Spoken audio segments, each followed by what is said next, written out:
Friends, I'm Krishan Kumar Singh. I've scored 181st rank this time. This was my fourth attempt. So basically, I'm from the city of Ghaziabad. I've done my computer engineering from NSIT Delhi. And like most of us, मेरा सपना था to give a topper's talk, and here I am. So I'm very happy about the achievement, and I'll like to describe my journey so far. So in my first two attempts, I failed my prelims, uh, and that was a setback. Uh, Primarily, one reason that I could see why I failed my prelims was that I do not used to focus a lot on doing mock tests. At the same time, I used to go to, obviously everyone knows कि old Rajendra Nagar में बहुत सारा stuff मिल जाता है. So I used to collect all the stuff, keep on mugging them, instead of actually writing test papers. So, and then my questions भी कम attempt किया करता था. So largely, this resulted in low marks. So I missed the cutoff in the first two attempts. Thereafter, I took job as a manager at Reserve Bank of India.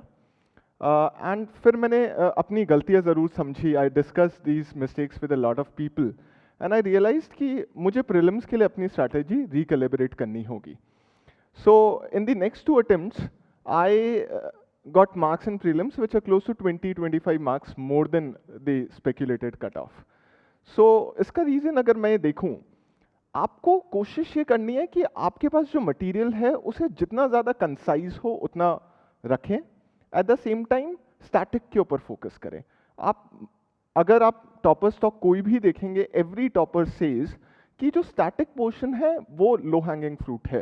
So I remember नेऑन used to से, Ayush sir used to से कि वो low hanging fruit गलत नहीं होना चाहिए. सो in my initial attempts मैं यही सिली मिस्टेक करता था. 4-5 पॉलिटी के या हिस्ट्री के क्वेश्चंस गलत हो गए एंड ऑब्वियसली आप कट ऑफ वाले पॉइंट से नीचे आ जाएंगे. सो मैंने ये कोशिश करी एंड दिस टाइम अगर मैं देखूं, I discuss the question paper with a friend and after the exam, and मैंने देखा कई सारे क्वेश्चंस गलत हो गए. But in the and when I calculated the paper question, मैंने मार्क्स जब कैलकुलेट किए, मेरा स्टैटिक का एक भी क्वेश्चन गलत नहीं हुआ. So one has to focus कि स्टैटिक एरिया कभी गलत ना हो, थोड़ा सा कैलकुलेटेड रिस्क लेना है. जैसे मैं एक स्ट्रैटेजी रखता था कि मैं अगर दो ऑप्शंस में कंफ्यूज हूँ, मैं हमेशा उसे अटेम्प्ट करूँगा, क्योंकि ऑब्वियसली वहाँ पे प्रोबेबिलिटी 50% है of the answer going correct. At the same time अगर मैं चारों ऑप्शंस में अनश्योर हूँ, मैं उसे कभी अटेम्प्ट नहीं करूँगा. तो कभी तुक्के नहीं मारने हैं. Don't do random guess work, rather focused on making informed choices. Thirdly, एक चीज़ जो और इम्पॉर्टेंट है, that is to analyse trends. So अगर आप यूपीएससी के पिछले 6-7 साल के प्रीलिम्स के क्वेश्चन पेपर देखें, you will find some trends. जैसे कुछ तो बड़े जनरल ट्रेंड्स हैं कि कभी भी स्ट्रॉन्ग स्टेटमेंट सही नहीं होती है.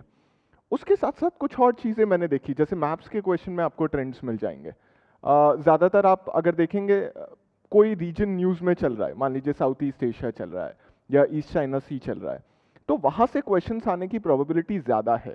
Therefore, प्रीलिम्स में सिर्फ मटेरियल नहीं इकट्ठा करना, one should also do some smart work. Questions predict करने आने चाहिए पहले से, and if you do work on that religiously, वो काम हो जाता है. सेकेंडली, प्रीलिम्स एक बार क्लियर हो गया. जब आपका प्रीलिम्स बहुत बार नहीं हुआ होता, तो आप कोशिश करते हैं बस किसी तरह प्रीलिम्स हो जाए, मेंस पे फोकस नहीं होता. या फिर आपका अगर मेंस बार बार फेल हो रहा होता है, तो आप आमतौर पे अपनी मेंस की स्ट्रैटेजी के ऊपर रिवर्क नहीं करते. But one thing which I've realized, I failed in mains once. One thing which I've realized is कि mains सबसे critical part है इस exam का, और वो इकलौता, this is the only predictable part of the UPSC examination process. Completely predictable है वहाँ पे. If you work hard, that will gradually translate into marks. मैंने क्या किया, मैंने इस बार सारे GS के पेपर्स एंड ऑप्शनल के एवरनोट पे नोट्स बना लिए, और बहुत ज़्यादा ऑब्जेक्टिव नोट्स बनाए. अगर आप देखें, अगर किसी ने यहाँ गौरव अग्रवाल सर के नोट्स देखे हों, तो कोशिश ये कीजिए कि ऑब्जेक्टिव नोट्स रहें, क्योंकि at the end of the day आप सारा मटेरियल कलेक्ट कर लेंगे. At the end of the day you have to revise it and produce it in the actual exam. So this is very important. Make concise notes. आप online notes बनाना चाहे वो भी चलेगा. अगर आप, if you are more comfortable making notes on a pen and paper basis वो भी चलेगा, but make some skim notes and keep on revising them. Now एक मैं पर्सनल इंसिडेंट अगर बताऊं तो दिस टाइम जब मैं प्रिपेयर कर रहा था, I took a leave of close to 1.5 months from my organisation. मैंने उन 45 डेज में रोज टेस्ट लिखा करीब करीब। एवरी नाइट मैं सुबह से रिवाइज करता था स्टफ, एंड 6 से 9 हर रात टेस्ट पेपर लिखने की कोशिश करता था। एंड मेरा एक फ्रेंड था, उसके साथ मैंने बेट लगाई कि if in case I do not write a test paper I pay him 10,000 rupees, and I actually ended up paying him 10,000 rupees twice. So वो एक ऐसी चीज़ है, आप ऐसी चीज़ें करें सो दैट आप कंसिस्टेंट रहे। A lot of aspirants actually complain कि कंसिस्टेंसी नहीं आ पाती है। So it's I always believe it's all in our mind. Consistency ऐसे तरीकों से आएगी, जो भी तरीका आपको सही लगे वो अडॉप्ट करें। एक और चीज़ है जो मैंने करी इस बार, वो ये था कि आप हर एक पीपल से मैंने 20 टेस्ट पेपर लिखे, मैंने 30 टेस्ट पेपर लिखे। Number is not important, what is more important is what change you are bringing in with every test paper. मैंने ये कोशिश करी कि मैं हर एक टेस्ट पेपर से कुछ ना कुछ लर्निंग लेके जाऊं। So I tried to do some incremental change after every test.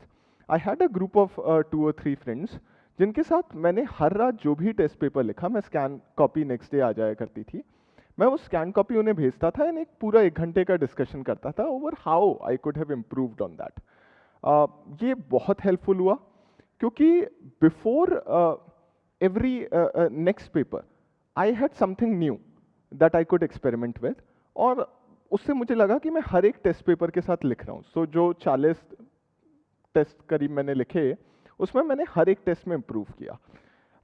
Next thing which is very important is कि you try to revise your stuff very well. बहुत ज़्यादा स्टफ मेंस में भी एग्रीगेट नहीं करना है, आप अपने सोर्सेज को बहुत अच्छे से डिफाइन करें एंड उन्हें बार बार रिवाइज करने की कोशिश करें। इसमें मैं एक और चीज़ ऐड करूँगा, मेंस का एक बड़ा इंपॉर्टेंट और बड़ा डाइसी कंपोनेंट होता है एथिक्स का, GS4 का। पीपल यूजुअली कंप्लेन कि मार्क्स नहीं आ रहे हैं। सो इन CSE 2017 I scored 82 marks which is probably below average, और मुझे लगा कि इस एरिया में मुझे वर्क करने की कोशिश है, ज़रूरत है। I went to meet Asif sir and मैं I was like stonewalled in a way कि मुझे समझ नहीं आ रहा था हाउ टू इम्प्रूव, एंड यहाँ प्रॉबेबली आई रियलाइज कि मेंटर का बड़ा इंपॉर्टेंट रोल है।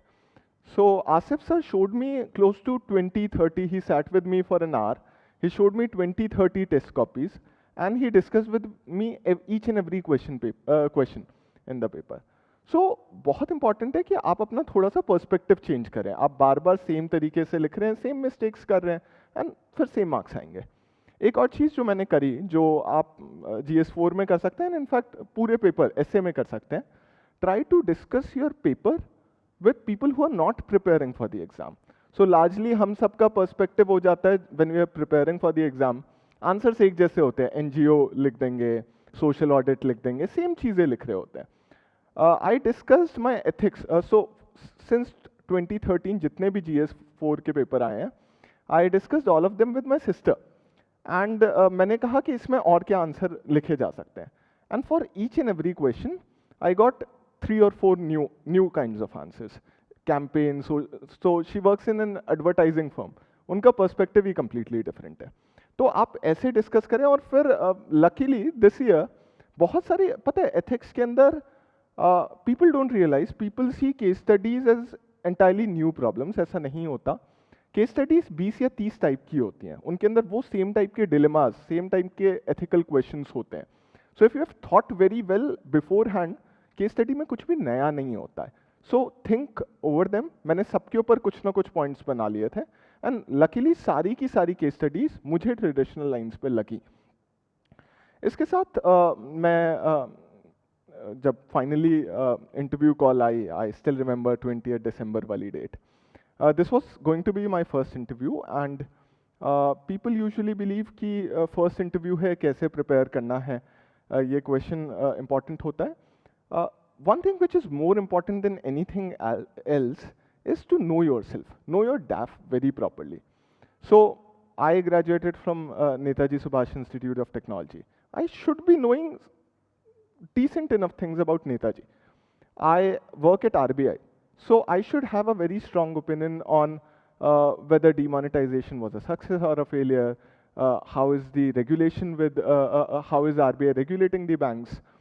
And incidentally, all these questions were asked to me in the final interview. So one should know their profile very well. मैंने क्या किया था, मैंने अपना डाफ कम से कम 25 अपने दोस्तों को अलग अलग जगहों पे, जो एमएस कर रहे हैं, जो कॉर्पोरेट में काम कर रहे हैं, जो सिविल सर्विसेज के लिए प्रिपेयर कर रहे हैं, जो आरबीआई में हैं, सबको भेज दिया एंड उनसे कहा कि मेरे लिए प्लीज़ 20 क्वेश्चंस प्रिपेयर करो. एंड दिस हेल्प मी, क्योंकि मेरे पूरे इंटरव्यू के अंदर सारे क्वेश्चंस मुझे पहले से कहीं ना कहीं मैंने सुने हुए थे. सो ये एक चीज़ बहुत इंपॉर्टेंट है. थोड़ा सा लेटेस्ट करंट अफेयर का थोड़ा सा ग्रास्प इंपॉर्टेंट हो जाता है and some opinions on it. I attended classes at Forum and वहाँ पे काफ़ी जिस्ट मिला and I built on it. So जो ओपिनियनेटेड क्वेश्चंस आए, I was able to deal with them in a far better manner. ये एक चीज़ है, current affairs को मिस नहीं करना है जब जब आप इंटरव्यू को प्रिपेयर कर रहे हो.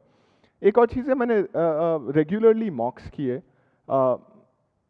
कोचिंग्स में भी किए, बहुत ज़्यादा जगहों पे नहीं किए, और साथ साथ दोस्तों के साथ किए. मैं दोस्तों के साथ एक एक घंटे के सेशन किया करता था जिसमें मैं मॉक्स कर रहा था. Finally 181 I and I am very satisfied. I believe God is great. तो I am very thankful to all those people who made it. And my learning has been that if I could do it, anyone could. Kyunki this exam is more about learning from your failures. There's one more thing which I think is very pertinent to people who are working. So I was working in a regular job. I worked at Reserve Bank of India in Shimla. So मुझे लगा कि ये that made the task much more difficult for you. But one thing which you have to realize, primarily the people who are working, is that when you have less time, you realize the value of your time. So, जितना भी time आपको मिल रहा है in that period, try to value it. Now, एक बड़ा important question आता है people who are working, इसकी किस time पढ़े? So, नियॉन सर ने एक strategy मुझे याद है फोरम पे लिखी थी. He said कि आप ऐसा करो, ऑफिस से घर आओ एंड सो जाओ and wake up at 2 and फिर अच्छे से पढ़ाई करो. Now I use to implement it. मेरे साथ क्या हुआ, I couldn't wake up at 2 usually. मैं वो 4 बज जाते थे, 5 बज जाते थे. सो मैं नहीं इम्प्लीमेंट कर पाया. व्हाट आई डिड वाज कि मैंने ये स्ट्रैटेजाइज किया कि मैं सुबह का टाइम, क्योंकि वो ज़्यादा उस टाइम हम ज़्यादा फ्रेश होते हैं ऑफिस से, मैं सुबह के टाइम पे टेस्ट पेपर लिखूंगा, या अगर मुझे कुछ नया कंटेंट बिल्डअप करना है या अपने एवरनोट के नोट्स अपडेट करने हैं वो करूंगा. एंड शाम के टाइम में सिर्फ रिविजन करूंगा. सेकेंडली, जो आपके वीकेंड्स हैं, जैसे अनुदीप सर ने भी कहा था कि for working people weekends are precious, very precious. वो टाइम वेस्ट मत कीजिए. वहाँ आप 10-11 घंटे जो भी आपका बैकलॉग रह गया है पुराना, वहाँ स्लॉक कीजिए. Thirdly, don't be a rebel in your organization. मतलब मेरे I've been very lucky कि मैंने ऑफिस का भी काम किया. At the end of the day, they are your bread and butter. They are paying you. So obviously ये मत कीजिए कि मतलब in my case मैं ऑफिस में पढ़ नहीं पाता था. And secondly मुझे लगा ऑफिस में पढ़ना भी नहीं चाहिए, क्योंकि ऑफिस का काम भी इक्वली इम्पॉर्टेंट है. तो मैंने कोशिश करी कि ऑफिस का भी काम ठीक से करता रहूँ in the time being, and that actually paid of. क्योंकि मुझे जब एग्ज़ाम से पहले 1.5 महीने की लीव चाहिए थी, वो मुझे इजीली मिल गई, because my bosses were very kind to me. तो वो लीव मिल जाती है. तो ऐसा नहीं होना कि अपने ऑफिस में रिबेल हो जाओ और फिर आपके लिए इश्यूज आए. तो दोनों चीज़ों को एक बैलेंस बनाने की कोशिश करनी है. So that's it. And I believe अगर आप क्लियर हैं कि why do you want to join civil services, जैसे मेरे, मैं अगर अपनी एक पर्सनल स्टोरी शेयर करूं, I used to work as an intern at Teach for India. It's an initiative basically for the purpose of educational equity. And I used to volunteer at Teach for India schools. And there I realized मैं तो एक अच्छे school से पढ़ा luckily. And मुझे ऐसा लगा कि मेरे को वो हैंडीकैप्स नहीं फेस करने पड़े। इंडिया में बहुत डिस्पैरिटी है। If you have your purpose clear, मतलब that was my purpose for taking this exam and applying for civil services. अगर आपका पर्पस क्लियर है एंड आप कंसिस्टेंट है, परसिस्टेंट है कि मुझे अचीव करना है, failures will come and go and success will surely come in the end. अगर आप कंसिस्टेंट है, you will surely do good. एक और चीज़ जो मैं ऐड करूँगा वो ये है कि this was my 4th attempt and a lot of us usually dream of clearing this exam in their 1st और 2nd अटेम्प्ट। बहुत बार होता नहीं है, फेल हो जाते हैं, अटेम्प्ट्स निकलते रहते हैं। रिपीट स्टूडेंट्स के लिए जो एक चीज़ which is more important than anything else is to keep their purpose in their mind कि आखिर सिविल सर्विसेज क्यों ले रहे हैं। सेकेंडली, आप अपने पिछले अटेम्प्ट से कुछ ना कुछ नया लाएं ऑन द टेबल। सो अगर आप, जैसे मेरे बहुत सारे बैचमेट्स थे आरबीआई में, वो हर साल मेंस लिखते हैं और हर साल नहीं होता है। उसके पीछे रीज़न ये है कि आप कुछ ना कुछ इंक्रीमेंटल चेंज नहीं करते हैं। One is to see their marks. आपको रियलाइज करना है कि फेलियर आखिर हो कहाँ रहा है। Identify the crux of the problem and once you identify the problem, work on it. और आप कोशिश करें कि प्रीलिम्स से पहले ही आप उस पर काम करके रेक्टिफाई कर चुके हो, तभी प्रॉब्ली जब आप मेंस के लिए आंसर राइटिंग कर रहे हैं तो रिफ्लेक्ट होगा। सो रिपीट कैंडिडेट्स के लिए बहुत इंपॉर्टेंट है, एक तो पॉजिटिव माइंडसेट होना चाहिए हमेशा।